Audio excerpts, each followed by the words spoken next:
viewers to my online class, that is the virtual class, and today I would like to discuss Robert Browning's poem Meeting at Night. Meeting at Night is a beautiful love poem. So first of all, I would like to talk about something about the poet Robert Browning. Robert Browning was born in the year 1812 and died in 1889 in London of England. Robert Browning is one of the greatest Victorian poets. There are some other Victorian poets such as Alfred Lord Tennyson and Matthew Arnold.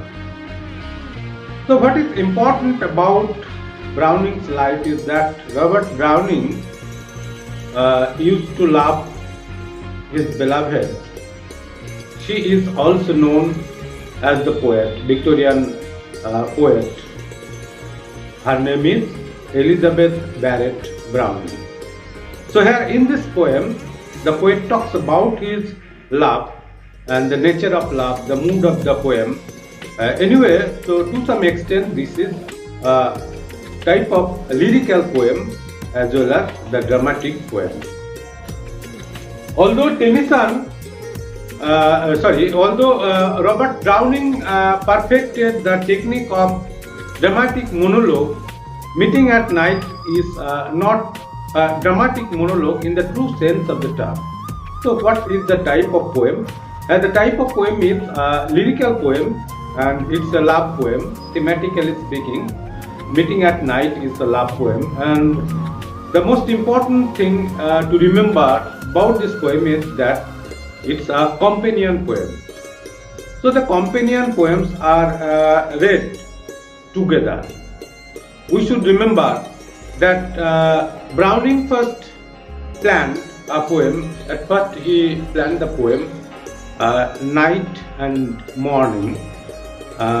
Later on he divided the poem into two separate poems as Meeting at Night, that is included in class 11 under the Council of West Bengal Council of Higher Secondary Education.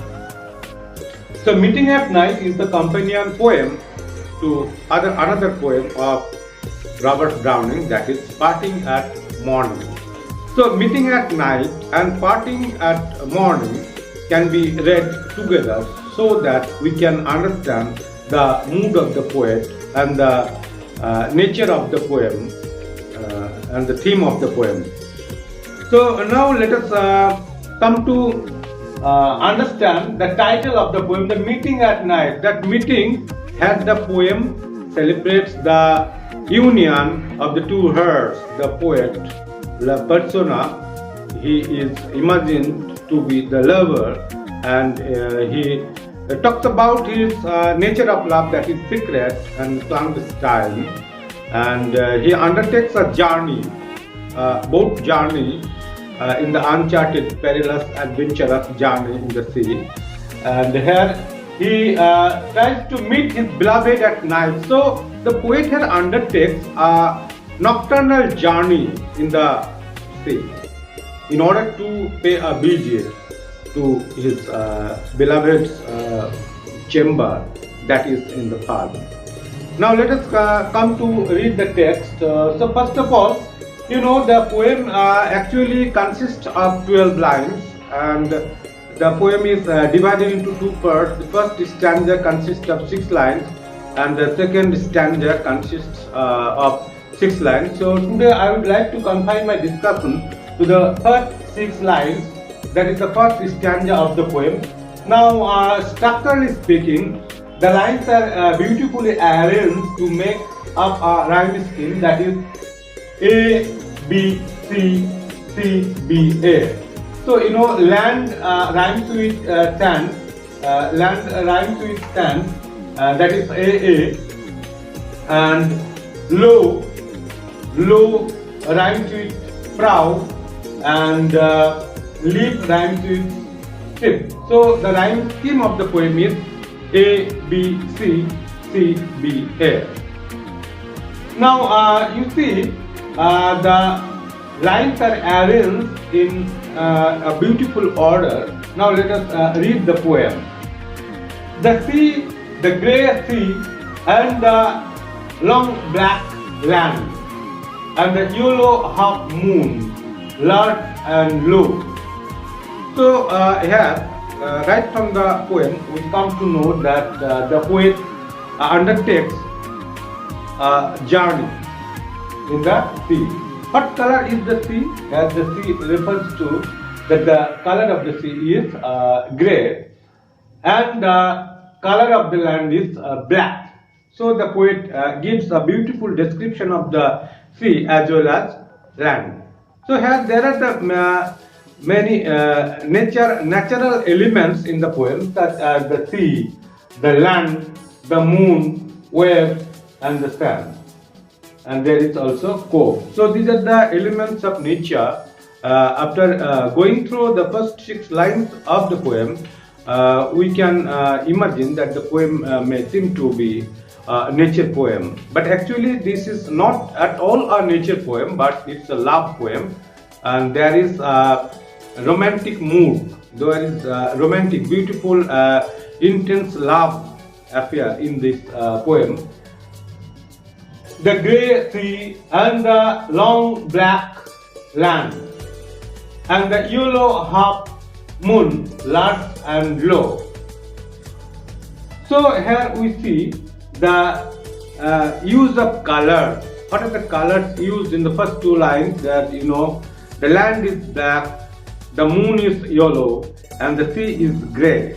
So this the use of colors indicate the mood of the poem, that is beautiful. Grey and black are not at all romantic colors. That the poet here uses these colors in order to make that the nature of his love, that is sacred, and also the perilous, adventurous journey. And the yellow half moon, moon is here half, that is the crescent moon. That the moon is just on the verge of the horizon, and that's why it is described as large as well as low. And there is the alliteration of L in large and low. Next line. And the startled little waves that live. So in the 3rd line we see a beautiful figure of speech, that is personification. What is personified? Waves are personified. Waves are short waves, and the waves are personified with the first participle startled, that is surprised or shocked, and that seems to leap or jump and spring, and that's why the waves seem to jump or spring with the light that the poet casts on the waves during the course of his journey. Next line. In fiery ring lights from their slips. So their hair stands for the waves, that as if the waves are getting up with the mat, light of the mat that the poet used to cast, and that forms a fiery ringlet. Ringlet, that is carved pieces of the fire, and the fire is the adjective, and this adjective is derived from the noun fire, that is another element of nature. And in fiery ringlets from their slips. So the image of fire is very much important, as there are some other images of nature as the sea, land, moon. So here the fire stands for the intensity of the poet's love. Who is the poet persona, the speaker, the poet himself, or the created persona. So whoever he may be, the created persona or the speaker of the poem seems to be intense and passionate in order to make a visit, nocturnal visit to the secret chamber of his beloved. Now next line. As I gain the cove with pushing prow.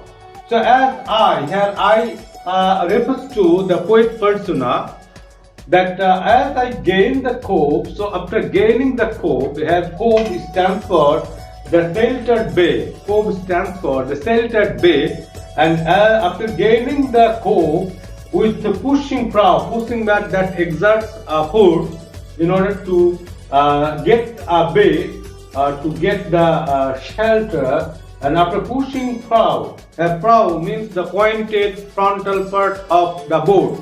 So the poet undertakes a boat journey in the sea. Next line, the concluding line of the first stanza, and quench its speed in the slushy sand. So and quench. So this is remarkable that out of 6 lines, 3 lines open with the particular word and. So when a line in the succeeding sequence, the opens with a particular word, that is here you see and this is called another figure of speech, that is known as anaphora. That anaphora consists of a figure of speech in which the lines in a sequence can open with a particular word. So there is the repetition of the word and there is also another repetition of and in the first line of the poem. Now the poet says that and quench its speed in the slushy sand. The quench means in order to get the sheltered bay, that is the cove, the poet slows down his speed on the sheltered bay. Its speed means the speed of the boat. Speed in the slushy sand. There is the contraction that in order to make a rhyme, and the metrical device here is the contraction of in, that is I, in the slushy sand. Slushy.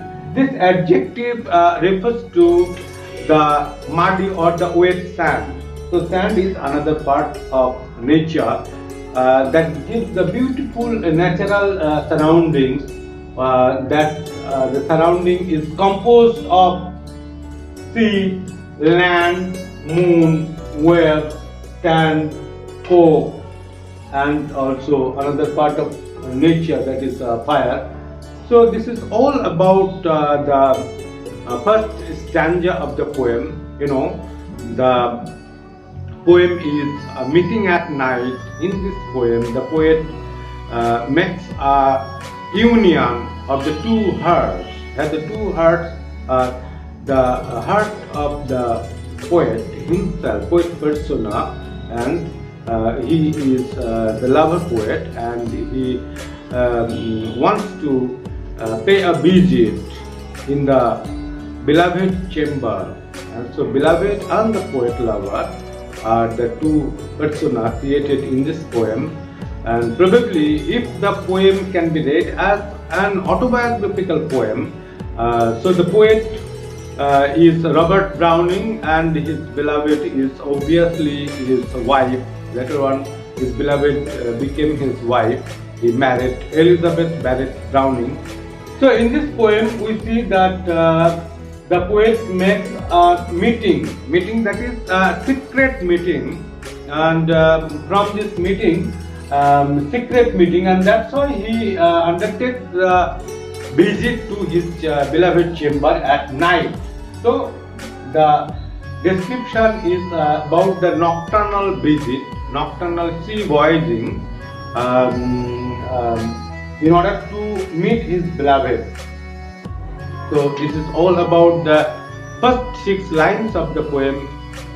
I would like to give you an assignment and some questions and answers. So you will follow my assignment. So thank you, and I would like to conclude my discussion today here, and my next lecture on this poem, that is the next stanza of the poem, will be followed very shortly. Thank you.